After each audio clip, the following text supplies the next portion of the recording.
Have you ever watched a motivational video at 11 p.m. and thought, that's it. Tomorrow, everything changes. You're fired up. You're ready to change your life. You're going to wake up early. You're going to go to the gym. You're going to eat healthy, save money, read books, and become the better version of yourself. Then tomorrow comes.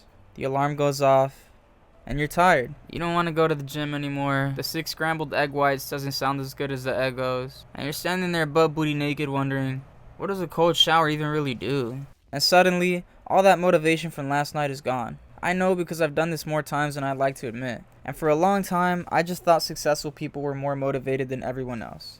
I thought they woke up excited every day. I thought they always felt like doing the work.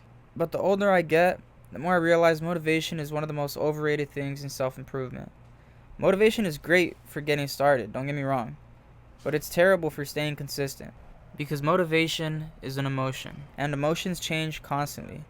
One day you'll feel unstoppable, and the next day your door dashing Wingstop because you're too tired to pick it up yourself. If your progress depends on your motivation, then your progress depends on your mood. And that's a dangerous game. Think about it. Nobody says, I can't wait to do my taxes. Nobody jumps out of bed excited to do laundry. Most people don't wake up thrilled about leg day. I've never once been excited for a leg day, bro. If motivation was required, I'd still have chicken legs. Problem is that we romanticize motivation. We see a David Goggins edit online and we think that's the secret. Oh, so that's it. They're just more motivated than I am. But when you listen to successful people talk about their routines, the answer is usually boring. They wake up around the same time, eat the same thing, do the same workout they did last week, and they continue to do that whether they see progress or not. They show up when they're happy, when they're sad, when they're excited, or when they're tired. They showed up. Not because they felt motivated, but because it became a habit. People ask how someone stays consistent in the gym, and the answer usually isn't motivation. It's routine. You stop negotiating with yourself. You stop asking, do I feel good today? You go because that's just what you do. Discipline gets a bad reputation because it sounds harsh. People hear the word discipline and imagine some extreme lifestyle. Someone waking up at 4 a.m., taking ice baths, and running marathons in the rain. But discipline is usually much simpler. It's keeping the promises you make to yourself. That's all it is. You said you go to the gym, so you go. You said you save money, so you save it. You said you'd work on your goals, so you work on them. Even when you don't feel like it, and especially when you don't feel like it. Because those are the moments that actually matter. Anyone can work hard when they're motivated, and that's easy.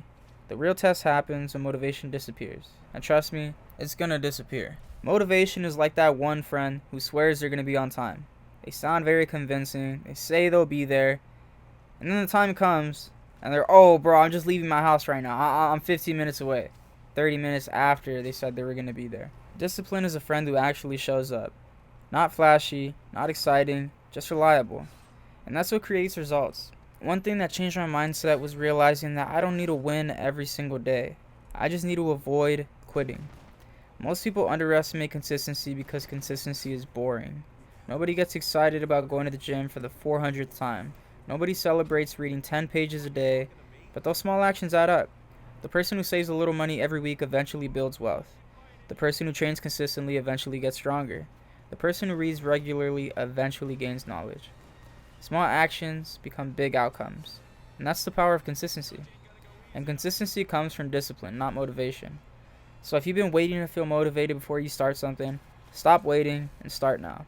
Action creates momentum. Momentum creates habits, and habits create results. The truth is that motivation isn't the goal.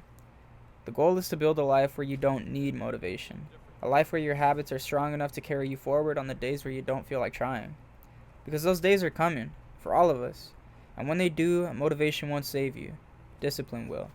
So stop chasing motivation and start building habits. Your future self will thank you. My name's Passive XP. If you enjoyed this video, consider doing a backflip and also liking the video. And perchance, maybe consider subscribing. Look, it just popped up. It's on the right side right there. You just click it right there. Right.